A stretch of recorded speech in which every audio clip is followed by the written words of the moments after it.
Welcome to the Capital Gains Tax Solutions podcast, where we believe that high net worth individuals and their professional teams shouldn't have to struggle to find great options for deferring capital gains taxes.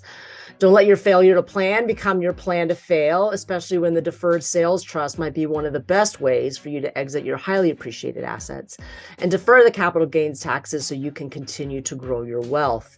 You are not in the wrong place. I am Jessica Lanning. I'm your host today. I'm filling in for Brett Swarts. Each episode, we are joined by some of the leading wealth advisors, business and real estate experts, and leadership specialists to share ideas, tell their deal stories, and share their inspiration so together we can make complex tax deferral strategies simple and passive income plans achievable. We're taking a little bit of a detour here today. Our next guest has developed a proprietary technology that puts real pen and ink to paper, for real, with a robot, to scale handwritten communication to help their clients stand out from their competition with their clients, their customers, and their employees.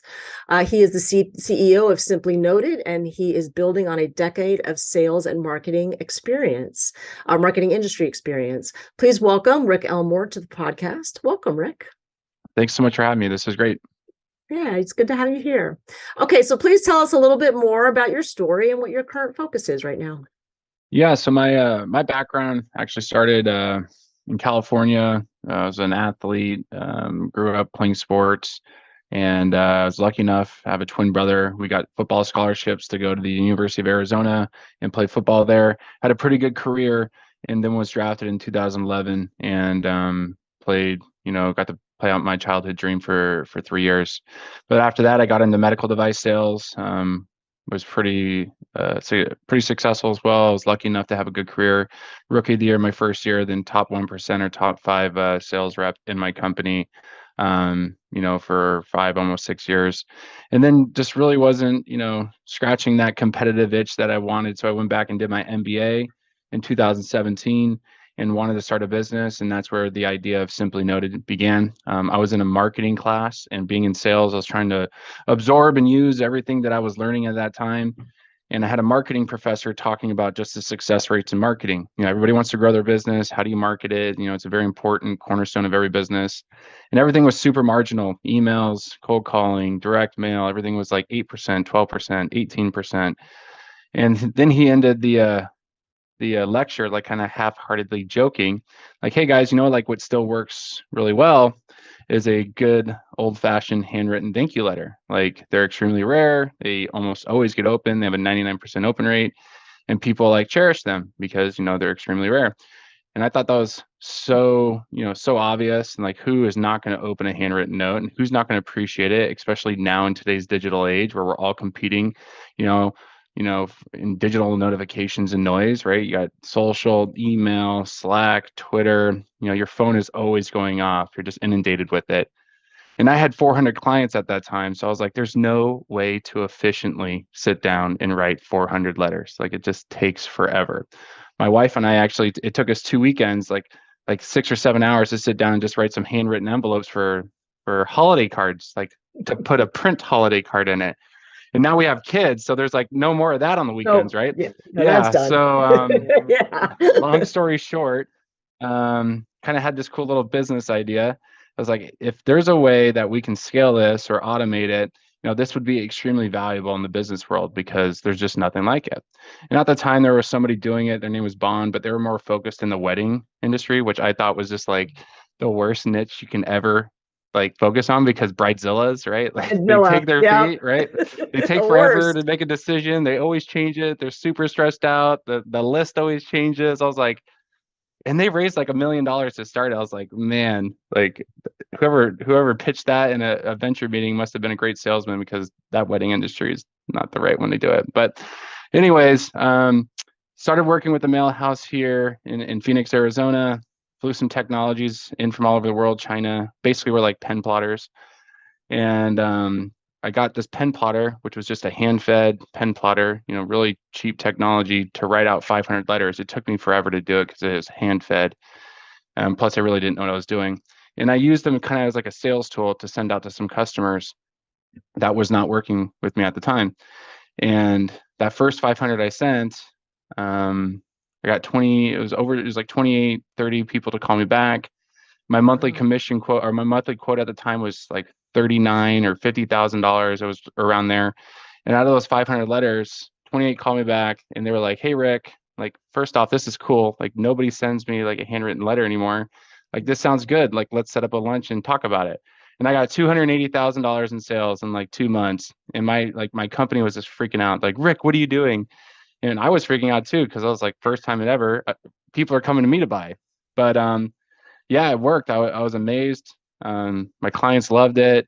I kind of had that entrepreneurial seizure, as they call it. Your body just goes crazy. The light bulbs explode. Like, this is the best idea in the world. And then we just got to work. So, and then fast forward, about 4.5 years, we have 11 full-time employees, 25 part-time, mostly warehouse quality control. We're gonna be on the Inc. 5000 this year. We built our own robot, spent hundreds of thousands of dollars in doing that, 6 patents. So it's kind of been a whirlwind. But yeah, that's a little bit about my background. Nice. So one of the things we like to talk about here at the Capital Gains Tax Solutions podcast is the gifts that we bring to the world, right? Yeah, maybe it's your particular product in this particular company in this moment, but what are your superpowers? Like, what are your unique abilities? What are you bringing to this business, to your Yeah, entrepreneurial world that is unique that's a to you? That's a great question. So this is actually something I'm extremely passionate about, is, those intangible skills that I've been able to develop, in my life. And it really was through athletics. If it wasn't for my experience of playing football for 20 years, I probably wouldn't be the entrepreneur I am today. The grit, the perseverance, the hard work, the teamwork, good culture, good locker room, culture, um, the can-do attitude, highly competitive, chip on your shoulder, right? All these things that are intangibles, the things you can't teach. I truly believe, and you'll see this all the time. Like, you can hire. You want good attitudes when you hire, because you can teach them, right? You can teach them how to do things. But if you don't have like that good intangible skill, right, of having a good attitude, or all those things that you can't teach, like, you're just not going to be successful. And I think that's what's really made this business super successful, is everything that I learned as an athlete. And that's probably why, most of these medical companies like to hire athletes, because of all those things as well. But yeah, it's just been, I have no software background, no engineering background, no electrical, mechanical engineering background, no industrial automation background, no website development background. And that's really what I've done here in the last 4 years, is built a robotic software and electrical engineering and industrial automation company. So yeah, I think it's looking at, your background and those skills that you've developed, and how you can apply them to new things and get better, is, a real talent that a lot of people need to realize that they have and they can use. Excellent. So our topic for today's show is the importance of relationships in business, and how to do handwritten cards efficiently and on an automated basis, because that's just what you bring to it at the moment. But let's talk Mm-hmm. about that, the importance of building relationships in business. And I think, your story about your professor talking about how handwritten notes, right? They're Mm-hmm. not common. They get people's attention. And it does help build that relationship. So talk a Mm-hmm. little bit more about that. What have you learned about that? What can Yeah. our listeners take away, who are also entrepreneurs and trying to grow their business? What can they learn from that? Talk to us. Yeah, well, first off, being an entrepreneur, I mean, and being in sales previously, I knew how important it was. Like, loyalty is royalty when it comes to business and sales. Otherwise, we're chasing our tail and filling a leaky bucket, right? If you're trying to sit there and constantly add new clients to your business every single year, you're going to get burnt out. You're not going to be able to scale. You're going to have a business that is going to struggle. And if you want to sell it someday, it's going to be a lot harder to sell. But why we believe so much in the service that we provide is because, I grew up in a generation before cell phones. I didn't get my first cell phone until I was 16. So handwritten notes, to my classmates, where I saw a box of handwritten notes from people I used to write them to in like middle school. Like, that's like how special they are. Also, when I got recruited to play college and football, any coach that sent me something printed, it didn't even, didn't mean that much. But then when a coach sent something handwritten, like, that was something I walked around. I was like, check this out. Like, this coach sent me this, right? And then I played for Jim Harbaugh in San Francisco, the 49ers in 2012. And he was actually a coach at Stanford when I was at U of A. So I always played against him. So And when I left San Francisco, he actually wrote me a handwritten note, just like thanking me for my contributions to the team, all this stuff. And that's actually a keepsake. So handwritten notes, especially in today's digital age, they're incredibly important. When's the last time you sat there and you got a text message and you printed it out and you kept it and put it in your keepsake box? It just doesn't happen, right? There's just something about it. It's just so genuine and real. But when you think about your customer experience and relationships and how that can affect your business, there's tons of stats. I've been quoting this American Express customer service study that they did recently. They said, by just increasing your customer retention by 5%, your year-over-year revenue will grow 25 to 95%. And I thought that was incredibly powerful. Also, they said customers who don't feel, or customers that don't feel appreciated, 33% of your customers don't feel appreciated, and they'll try somebody else just for the sake of trying somebody else. That's 1/3 of your business. Think about that. Like, you have to replace 1/3 of your business every year because and I get it, right? You don't have the time to pick up the phone, go grab lunch, get ingrained in their lives and build that deep relationship. Like, what's a good way to do it? And we believe, a handwritten note a couple times a year keeps you top of mind. It's appreciated. And there's just really nothing else like it, without going crazy overboard and sending like a $200 box of gifts. It's just something authentic and real. Well, and I think that would make a difference with your employees too, right? That's part of what you also recommend your service for. I mean, with all the quiet quitting that you hear about these days, right? Yeah. Employees are just showing up, they're punching a clock, they're doing their work, but they're not doing anything extra. They're feeling unappreciated, underpaid, right? The whole story. Talk about a little bit how handwritten notes make a difference there. Well, again, it's the same thing, right? Relationships within our business. We've had our same group of 5 people here that have been with us for the last 3 years, and they're like family. They've been here through the thick and thin. But again, you're in a bigger company. I was at Stryker, right? It was a company with like 4,000 employees. Like, how can you make sure that person who is just hired, that associate sales rep who's in the front lines getting beat up, yelled at, spit at, unappreciated, how can you make sure that they feel appreciated and they're committed to you and the team and being loyal to your company? There's only so much time, a manager has in the day, and there's so many responsibilities we all have, from work to our families, our kids, our own health, right? Like, how are you going to do that? And again, I'm sure, like that American Express study, if you make your employees feel appreciated, they're going to stick around a lot longer. And we all know how expensive, as business owners, how expensive it is to hire a new employee. I mean, it's even way more than acquiring a new customer. And if you hire and bring on a new employee, it takes like 6 months to get them up, get going, right? Train them.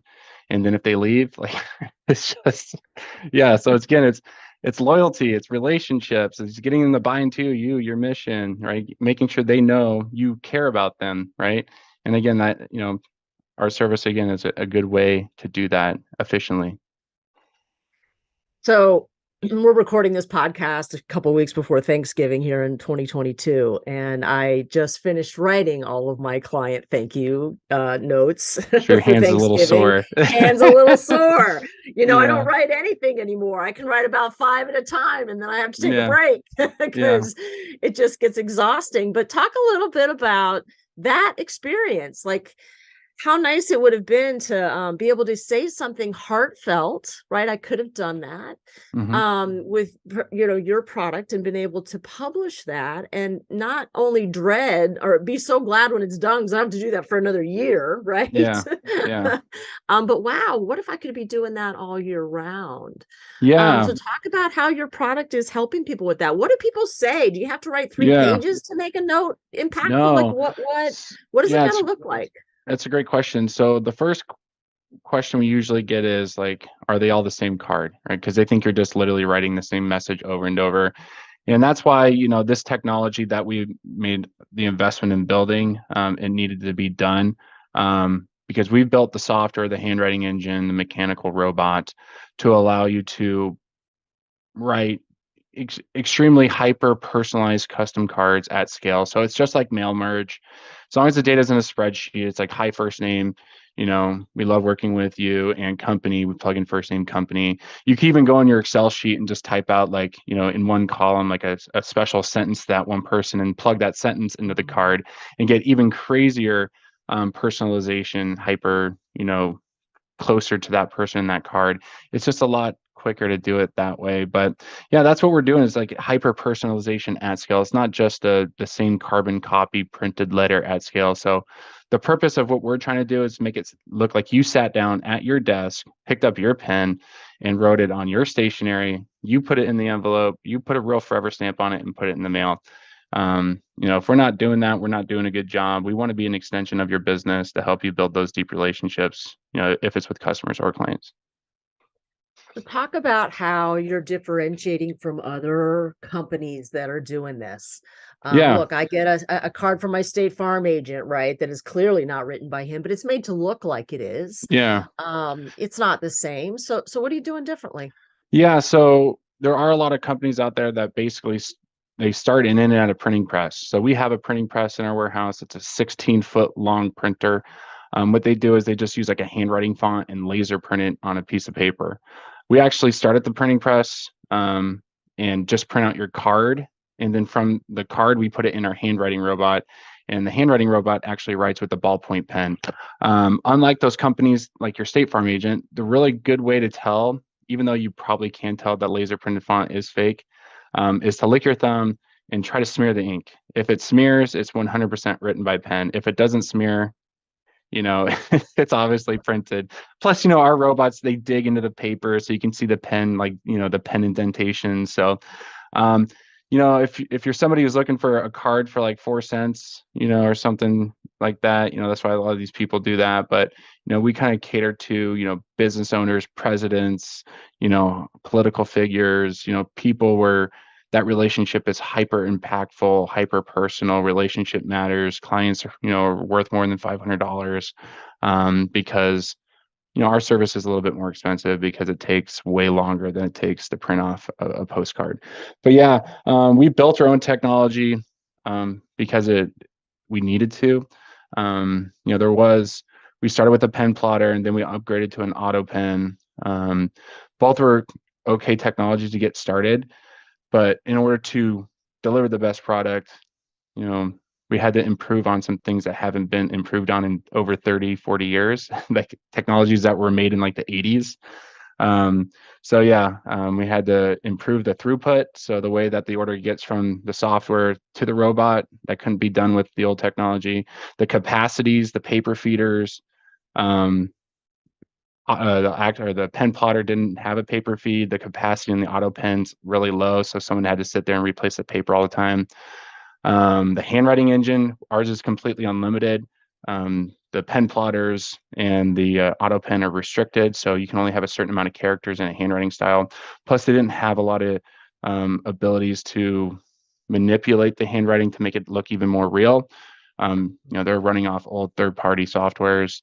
So, ours is completely open and completely unlimited. So if you wanted to have 200 A's, 200 B's, 200 C's in your handwriting style, we actually go and plug in, and this is getting into the hyper details. We talk about ligatures, how letters connect to each other. What's an E look like at the end of a sentence, at the beginning of a word? It's like, I can nerd out and talk about it for an hour, but, or geek out. But, yeah, we've left no stone unturned in ensuring that the machines that we've built and the product that we've built is as genuine as possible. Because the last thing you want to be known as someone who's sending a fake handwritten note, right? So we wanted to make sure that our clients who trust us are getting the best, possible product possible.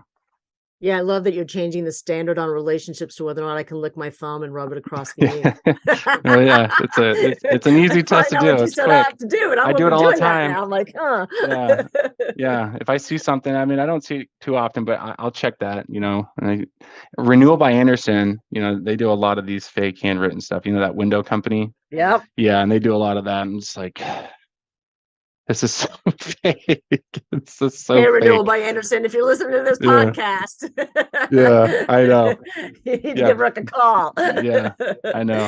We've tried. Well, they do it all in-house. Yeah. I know. I get it. But maybe not someday. Who knows? Yeah. Yeah, so here at, the Capital Gains Tax Solutions, we are building deep relationships with our clients. We really Hmm. want them to, when they are considering selling their business or selling a piece of real estate or whatever it might be, some highly Hmm. appreciated asset, that's a big transaction. And the more personal touch there is, I get this, the better that transaction goes, the more success the client has, the better my Hmm. business succeeds as a result. Yep. It really is providing, please, people a safe place to land, especially when you're talking to people about their money. Um, and so that's what we're doing here at Capital Gains Tax Solutions as well. So you ready for the lightning round? Absolutely. Fire All away. right. Your favorite book that you've read or gifted in the last 12 months? It's always Michael E. Gerber. If you're a business owner, I'm sure a lot of your business owners will read this. I actually met Michael E. Gerber on Thursday last week. He was here in Phoenix.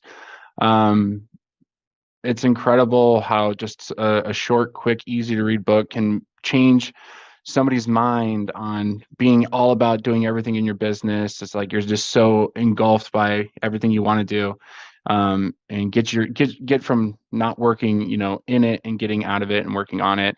And for me, when I first started, I used to be in sales. I was working in the business in sales all the time, so my mind was focused on being in it, right? Versus being on the outside, improving the product, improving the processes, setting up good systems. Like think about the future. How are we going to scale this, right? In order to build that strong, foundation of business to something you can see on the future and not be the statistic of 95% of businesses fail in 5 years, you have to work on your business. And that was what I got out of that. So anybody who's, young in their career, or even a young entrepreneur, I always say that Michael E. Gerber E-Myth for sure. Very good. So along those lines, what's your favorite leadership quote or theme that you strive to live by? Leadership quote. Oh, that's a great one. I don't know. It's a great one. Well, theme, I mean, I lead from the front. I'm always doing everything I ask my team to do. I'd have to think of a good quote, and circle back to that. But I am a true believer that you lead by example. So everything that I've had my team do, I've figured out how to do and showed them how to do it. So I'm not asking them to do things that I don't know how to do. And that's, learning, everything about these robots to operating our website to showing how to do more efficient workflows because I'm obsessed about it. But then they get on there and they approve on it, and then they show me. So we're just going back and forth all the time. So I try to lead from the front all the time. I don't want to be somebody who's just pointing fingers and say you go do that. I try to do that. Yeah, it makes you better at hiring people too, right? Yeah, Do it yeah, yourself. Now you know what you need to hire for. yeah, I agree. yeah. So imagine you could go back in time and you could talk to your 25-year-old self. What would you want to tell that person? Learn software and learn sales. 100%. Learn software development. I went back into my MBA as an idea of like just to spark an idea.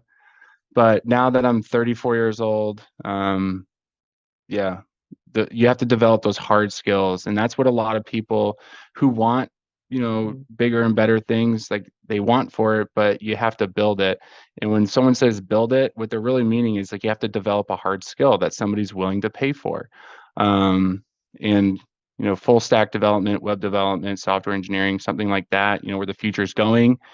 And then going to a degree that's really hyper focused on sales. I did the Dale Carnegie sales school a while back. I thought that was great, but going through more of a sales minded school as well, teaching you about CRMs and prospecting and follow up and etiquette and how to handle yourself at a dinner, because those are real life hard skills that you're going to use for the rest of your life. So software development and sales, 1000%. Excellent. Yeah. Okay, what are you most Yeah. curious about right now? So I'm constantly living way outside my comfort zone. So, building software, um, these robots, it's just something I've never thought I'd ever do. What I'm really curious is about where this business is going to be in 5 years, because I envision it really being $100 million business, but to go from we are to there, it's just mind blowing. So I'm trying to figure out how to find the right pieces to plug them into, this business, because I'm not going to be able to go nowhere near that without bringing the right people on. We're going to need somebody who overlooks, the operation, who has real experience like in industrial automation, doing high volumes of orders and how to manage it, track it, software development. We have 300,000 users on our website last month. What's it gonna be when there's 3 million? Like it's gonna crash servers, right? So right now I'm worried about where am I gonna find the right people because it's really hard to find the right people. It really is. You can't do anything without anyone. Like you can go fast alone only so far, right? And then you get so far and you're like, man, I can't keep going without, some help. And we need to find those people. So you've had so much success in your career or careers, right? Not everybody gets to play in the NFL or go back to business school or do whatever it is that you want to do or be successful in sales at the company that you are at. What's the one habit you try to practice daily, weekly, whatever it might be, which helps you to stay centered in your values and keep you moving towards your goals? Yeah. Well, first, my family is everything. I do whatever I do for my family. I don't care. I don't want nice cars or a big house. So knowing my why is really easy. It's really easy to wake up and stay motivated. But what happens to a lot of people is they get motivated, and then when the motivation goes away, they stop. And what I'm really good at is being able to continue working at a high level no matter how I'm feeling that day. Because there's a lot of bad days. We all have a lot of bad days. And from being an athlete, it just ingrained in me, like you wake up, you do the work, you compete, you go home. Like you wake up, you do the work, you compete and go home. You're going to have good days, you're going to have great days, terrible days, you're going to have injuries, you're going to have to recover. You have to develop like a fortress in your mind, right? To just keep moving forward. And that's what I've done really well. I know my why. I want to take care of my family, support those who supported me for the first 35 years of my life, 34. And make sure everything that I'm doing is going to take care of them. And it's just an incredibly intrinsically powerful feeling. And then again, those skills I developed in football, just no matter what, show up and do the work. And you're already 90% of the way there because a lot of people will give up after a year. Yeah, beautiful. Yeah, thanks so much for being on the show. I've really enjoyed this, and I want to encourage you to keep using your gifts or strengths to be a blessing and a help to others on the planet. I get that grit thing. Keep showing up, right? It is 90% of success, I think, most of the time. Yeah. So for those who want to get in touch with you or learn more about your product, what's the best, where should they go? Yeah. So I'm on LinkedIn all day. It's like my number one source for like, I guess, business, social networking, I guess. But then simplynoted.com. If you want, we'll send like a free sample kit. I don't know if this is a video podcast, but we do this really nice, like huge sample kit. We send a lot of samples and flyers and case studies and stuff. You can go to simplynoted.com, just click on the business page and just let us know where to ship it. But yeah, just LinkedIn or simplynoted.com. Excellent. Well, that wraps up the show. I want to thank you, the listener, and for listening to another episode of the Capital Gains Tax Solutions podcast. We again believe that high net worth individuals and their professional teams shouldn't have to struggle to figure out and find great options for deferring capital gains taxes. Don't let your failure to plan become your plan to fail, especially when the Deferred Sales Trust might be one of your best ways to exit your highly appreciated assets and defer the capital gains taxes so you can continue to grow your wealth. Remember, please rate, review, and subscribe this podcast, and we'll see you here next time.